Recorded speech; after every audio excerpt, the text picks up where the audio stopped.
I never heard of Black Dandyism before this morning. Let's talk about it. Hey everybody, welcome back to the channel, Tabitha Speaks Politics. I am Tabitha. And last night, the Met Gala, the theme was Black Dandyism. I never heard of the term Black Dandyism before I woke up this morning and saw all of the photographs and people praising the different outfits, saying this is Black Dandyism, Black Dandy. I never heard of the term. And so I had to do some research. What is Black Dandyism? Me and Mildred had a wonderful conversation this morning going back and forth, and I'm going to share some of the things that Mildred shared with me. Before we get into it, if you've come across this video and are not subscribed to the channel, please go ahead and click that subscribe button. I'm trying to get to 500,000 subscribers, and you hitting that subscribe button will help me to reach my goal. Now,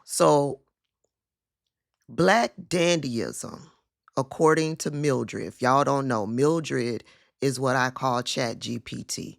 And me and Mildred, we have a special relationship. We go together real bad, okay? Mildred describes Black Dandyism as a culture and political aesthetic movement where Black men and sometimes women use fashion, style, and refined appearance to challenge stereotypes, asserts individuality, and reclaims dignity in a society that historically sought to dehumanize them. That will be Black people. And so basically, Black people used fashion to squash the stereotypes of white people, white people who like to pretty much dehumanize Black people.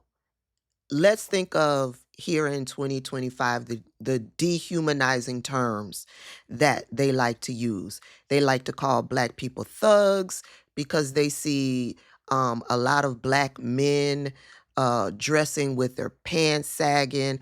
They like to say that Black women look ghetto because of eyelashes and wigs and nails and some of the outfits that Black women wear.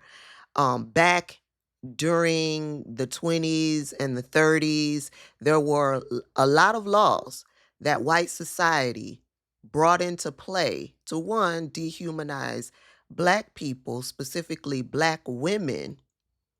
And so this is where we get the mindset of we always have to look good for the white people, the respectability politics.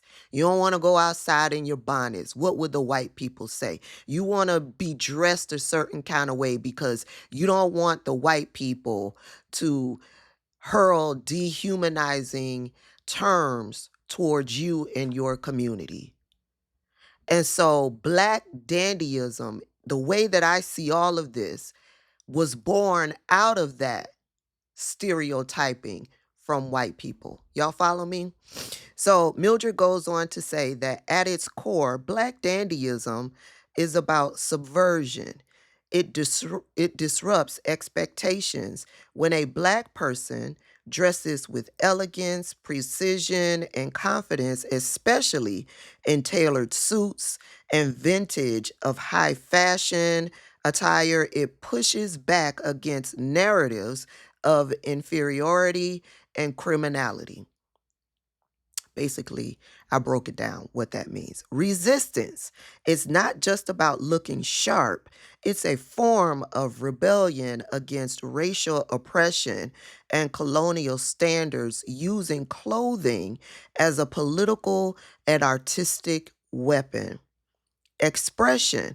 Black dandies use fashion as a language to express identity, heritage, intellect, and sophistication on their own terms, not as defined by whiteness or mainstream society. Historical roots. It dates back to enslaved and formerly enslaved black men in the 18th and 19th centuries, like Frederick Douglass, who understood that dressing well was a means of demanding respect and navigating racist power structures. In Harlem Renaissance, civil rights movements, in today's digital era, Black Dandyism has remained a steady undercurrent of resistance and pride. And then he gives examples of artists to look towards to get an idea of Black dandyism. Artists like Jadina, designers like Oswald Boateng, and movements like Dandelion Project spotlight modern Black dandies reclaiming visual narratives. This is interesting to me, and this has taught me a different perspective when we talk about respectability politics. You know what I'm saying? A lot of us, um, a lot of us are in contrast to respectability politics because we view respectability politics as going along to get along, as in doing what it is that we're doing, the behavior that we're correcting in order to please the white folks, right? And that's basically what this is. But I get a different perspective in learning about Black dandyism and where it's rooted from at its core. Y'all understand what I'm saying? And so from there, I asked Mildred to provide an AI generated photo of a Black man showcasing Black dandyism from like the 20s or the 30s.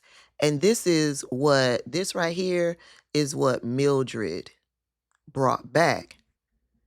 This is a Black man in a tweed suit with a top hat. And this is how Black men with means would dress from the 1880s to the 1920s. The top hat, pince nez style glasses, and three-piece tweed suit with a boutonniere point to Victorian or Edwardian fashion, commonly seen among upper-class European men and Black professionals in Harlem during the early 1900s. The entire look is rooted in historical dandyism, referencing men like Oscar Wilde and Frederick Douglass, but modernized just enough to make it timeless. So when I saw this photo that she came back with, I was like, "Oh, that's jazzy." And this is supposed to be from the early 1900s. I can see Black men walking around in this today. So, yes, it is a timeless outfit. And so then I asked for an example of a Black woman dressed in Black dandyism. And Mildred provided this photo right here. And this is an example from the 1940s to the 1950s. It is a Black woman wearing the full midi skirt, structured blazer, bow necktie, and black gloves, all mirror post World War II fashion, especially from the new look pioneered by Christian Dior in 1947. Hairstyle is an elegant updo, and the tailored silhouette further cement this time period. This look represents a fusion of vintage femininity and Black dandyism, combining classic elegance and assertive presence. This is also an outfit that I have seen women wearing today. So it is also timeless. Mildred goes on to talk about the historical echo with these outfits chosen. Mildred says these images evokes the legacy of men like Frederick Douglass of the Sapeurs or the Sapeurs of Congo, who used sharp dressing to assert dignity. The cobblestone street and architecture in the generated photos enhance the vintage vibe, making the subjects look like they could have walked out of a Harlem Renaissance or a post emancipation era when dressing well was a political act for Black men and women. It also talks about subverting the stereotypes, what we call respectability politics today, where a lot of us are like, nah, if I'm running to the store with my bonnet on, I'm running to the store with my bonnet on. I'm not here to please the white folks. I don't care what the white folks think.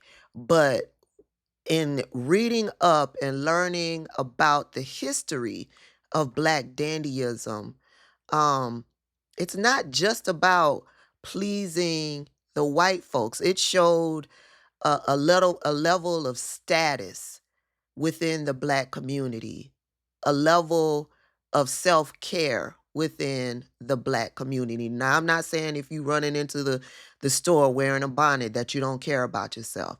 It's just all directed towards that time period. They did it to shut down white people because of the stereotypes that white people still hurl today. Now I kind of understand the mindset of my people from that era and where it's all stemming from. Now, if I'm going in the store, if I'm running in the store and I'm running in with my bonnet on, I'm running in with my bonnet on. Period. If I got on slippers, I'm going in the store with my slippers. But I have a little bit more respect for the people in my mom's age group who have that mindset about looking a certain way when you are going out in public. I'm not here to dehumanize or talk down about anybody else who is doing what they do, minding their own business, because I'm going to be over here minding mine. But subverting stereotypes. Mainstream media has often depicted Black men and women through limited, often negative archetypes, aggressive, hypermasculine, or underdressed. This image dismantles that by centering a poised, refined, stylish Black man and woman in a place of honor and visibility. Did y'all hear of the term Black dandyism before the Met Gala and its theme from last night? Now, when Mildred talked about the Sapeurs of the Congo, I was like, is that the Dominic of Congo? Our cousins across the water? And so I had to look that up. And that's exactly what it is. Sapeurs are a vibrant fashion subculture in the Democratic Republic of Congo and Republic of the Congo, characterized by their flamboyant and elegant street style. They are known for wearing designer suits, bold colors, and accessories, often in a way that defies their socioeconomic circumstances. The Sapeur movement, originating in the 1920s, has evolved into a form of social and cultural expression, offering a means of self-esteem and pride in a challenging environment. I just had to come in and share with y'all what I learned about this Black dandyism. It was interesting to me, and I felt that it would be interesting to you. The things that I learned, the things that Mildred brought back to me. Let me know your thoughts about Black dandyism, the historical aspect of it, the stereotypes. Let me know your thoughts about respectability politics. Be respectful, because some of y'all could get real disrespectful about Black women wearing bonnets. Some of y'all can get real disrespectful, and I will not tolerate the disrespect. I am a black woman. And I firmly believe because a black woman is traveling in her bonnet, I firmly believe that is not a reflection of how she feels about herself or where her station is in life as she's wearing a bonnet. It simply means she got a silk press and she want to hold on to that hairstyle for as long as she can. She's running into a store to pick something up real quick. Be respectful down in my comments. Don't get out of pocket. That's all I got, y'all. Interesting, right?